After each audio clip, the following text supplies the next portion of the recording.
Hi everyone, welcome back again. In this webinar I will explain you some things about support structures and powder removal and how to consider it during the design and the development of your parts. Now support structures, why do we need them?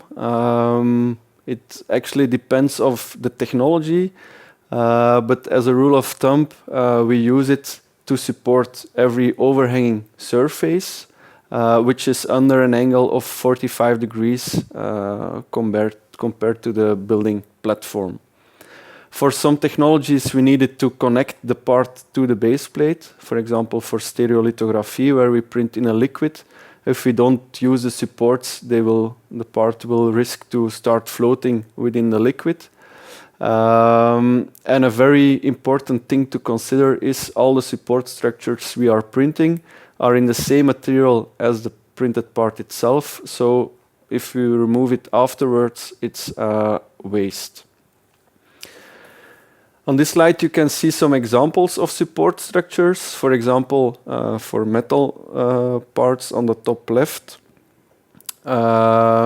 Selective laser sintering, the white part in the middle. This is quite a special one because we don't need real support structures. Actually, the sintered powder surrounding the part acts like a support structure. The transparent part is an example of stereolithography. And then at the bottom, we see two examples of fused deposition modeling. The white part on the left with a support structure in another material, the black material. And then in the middle, a part printed with FDM with an, let's say, cheap machine where we print the same support structure in the same material as the part itself. And then at the bottom right, another example of a metal part with support structures. Now, as I explained, we need them for both metals and polymer technologies. They have their own specificities. So why do we need them with metal technologies? Actually, the biggest reason is to reduce the residual stresses inside of the part. So during printing, a lot of heat and stress is added to the part, and actually the supports will avoid that the part will start bending and will deform during the process. Also, the heat we add to the part will need to be evacuated out of the part itself. So by using the support structures, we are sure that all the heat can go to the base plate. Also, a nice thing can be that we use this support structure after printing to help us during the post-processing of the part, for example, for a milling operation, but I will explain more about it some later on. Now, why do we need them if we go to polymer or look to polymer technologies? Actually, the biggest reason is to support the next layer. So if we start printing somewhere, that the layer we are printing is not just falling down, or to connect the part to the base plate. For example, with stereolithography, as I explained earlier, if we would start printing the part at the bottom picture, it will just float somewhere around in the liquid, and we are not able to print the part. Now, one of the special technologies is selective laser sintering, because we need the support structure. We don't need the support structures. We have the sintered cake around the part. So this makes it possible to print very complex parts, interlocking parts, mechanisms which are printed in one go. And then afterwards, those parts or assemblies are taken out of the powder bed, as you can see on the right side. Now we don't need the support structures, but the powder around the part is sintered, so which means, as you can see,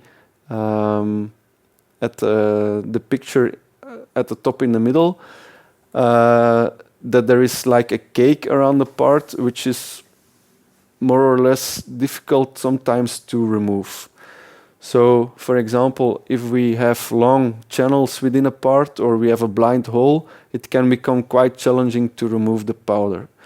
So that's why I want to give you some design tips on how to consider this during the process. For example, if you have a blind hole, as you can see on the top right picture, you can consider to make a hole at the bottom as well, to be able to go through the channel with a metal wire or something else to take all of the powder out. Also, if you have hinges inside of your part, you should be able to remove the powder out of it. So that's why you can see on the picture with the green edge that it should be smart to create like a hole inside the part, which makes it accessible to remove the powder. We are printing in a big powder environment, a powder box. If you have a lot of small parts, you can also add them into a cage or a container, as you can see on the bottom left picture. And so you make sure that all the parts you need are combined in one cage, let's say. Now, for all the other technologies, we need the support structures as you saw them on the pictures before. And actually the workflow to design those support structures is quite similar for all technologies. This is an example of a part which is post-processed in materialized magics. So the first step is to orientate the part inside of the building envelope. Then we can check how many support structures we need and where we need to place them, which you can see on the bottom part. So actually all the red is where we need a high amount of support structures. The orange is somewhere where we need less support structures. Then in an automatical way, we can generate all those support structures. And if we want, we can start editing them or replacing them by another kind of support structure. Now, what if we won't use support structures or we forget to put support structures in certain place? Here you see some examples what happens then. At the top, an example of fused deposition modeling. So if we have an overhang which is quite small, as you can see on the left, there is no big problem. But as soon as the overhang becomes too big, we risk to end up with a spaghetti inside of the building chamber. On the bottom, you also see an example of a metal part. So as soon as we go lower than 45 to 30 degrees, you see that the bottom down-facing surface becomes very bad in terms of surface quality. If we don't use support structures with metal technologies, some bad things happen, like you can see on the top right picture. And on the bottom right picture, you see some examples where the support structure was not rigid enough and where during the printing process the part detached from the support structure itself. So why do we want to optimize or reduce the support structures? Actually, those support structures are waste. They increase the build time. All the support structures need to be set up in a manual way, like I showed on a previous slide. After printing, we need to remove them. This is most of the time a quite time-consuming job to do. During this work, we can damage the part. If you look at the part at the bottom, very thin structures if we put too much force on the supports, we risk to deform the part or to even break the part during the removal. And then if we put the support structures on a surface after removing them, the surface quality of the part will be much worse than on the other surfaces. So in the end, if we don't apply support structures in a good way, the cost of the part will increase or can increase a lot. Now, a first way to avoid overhangs, because this is what we want to do, we want to have the least amount of surfaces which are lower than an angle of 45 to 30 degrees. First way to do this is to optimize the orientation of the part. So the same part, left and right. In the left, we put it flat. Because the printing time will be less, we will need less layers to print. But as you can see, we need a lot of support structures during printing. If we would turn the part in such a way that most of the surfaces are orientated more than 45 degrees related to the building platform, you will see that we need much less support structures than the setup on the left. Now, if we don't have a fixed design, we can also consider to change the geometry. For example, here an example of a hole. On the top you see what happens if we print a hole without support structures.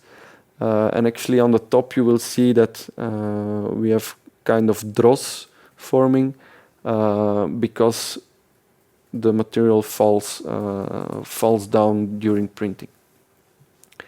If we consider changing the circular hole to a droplet shaped hole, you will see that the quality of the hole will be much more or much better than before.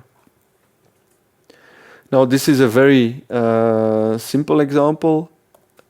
If we look at this one, if we have a conventional assembly of parts and we want to print it and we just copy print it, you will see on the right picture that we will need a lot of support structures. A better thing to do is what you see here on the right is to reconsider the function of the part, and just by changing some shapes but keeping the same functionality, you see that we almost need no support structures within the part. Another example is this nozzle, a project we did together with Atlas Copco. Actually, you see here on the left the conventional design, which was a milling part.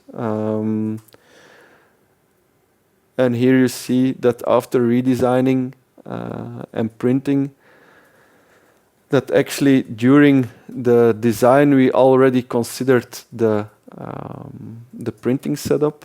So we designed everything under the angle of 45 degrees. So we need a very little amount of support structure at the bottom of the part.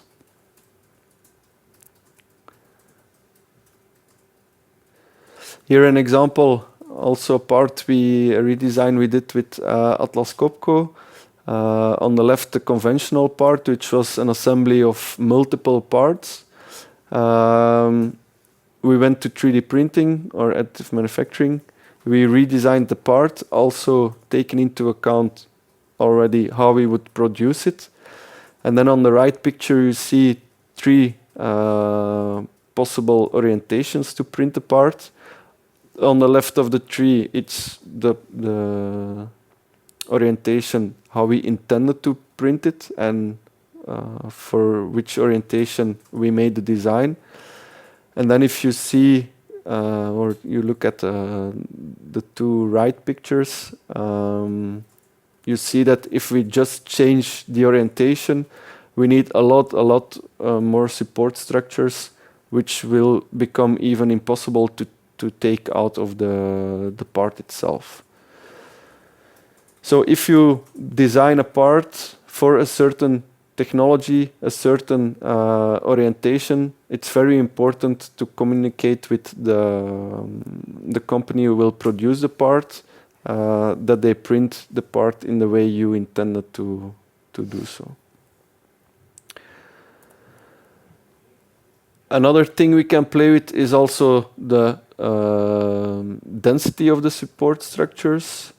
I won't go into detail of this one, but just to let you know that we can have multiple strategies for the support structures itself. We can also change the layout of the support structures. So some different examples of how you can start manipulating the support structures during the preparation. Another thing to consider is the post-machining. Basically, if we would, and as you can see on the left picture, if we place support structure somewhere inside of a part, it will become very hard to remove the supports out of the part itself. So we could consider to change the design, or we should change the design to make it easier to remove the supports out of the part after printing. Also, if we want to mill the part, so if you look at the bottom right part, we have some areas we want to machine. If we turn them to the top, we can machine the part while it is still attached to the base plate. So we don't need very complex clamps to position the part in the milling machine. Now, I will explain you this a little bit more by discussing a case study we did with Thales, Alenia Space. Actually, it's a bracket for a PCB. On the left, you see the conventional bracket. On the right, you see the bracket which was redesigned by using topology optimization software. And here you can see how the part was printed. And actually all the surfaces which we needed to post-machine were orientated to the top. So they were easy accessible by the milling tools. And we could mill the functional surfaces directly while the part was still attached to the base plate. And then you see the tools on the right. Actually, all the other support structures were removed in a manual way with some conventional tools. Then I want to end with a kind of design strategy which you could use to consider support structures during your design process. So the first thing to do is to think about the technology you want to use, to think about the support structures you would need for this technology. And then you start designing your part in function of this technology. As soon as you are designing, try already to think about how you will print it, to define a build orientation as early as possible. Also, how you would post-process it. And then as soon as you defined how you would print it, you can finish the design in function of this orientation. And then afterwards, it's also important to choose the most appropriate support structures. But this you can do together with the company who will print your part. Okay. If you have more questions, you can always contact me by phone or by email. I hope you enjoyed it and see you soon.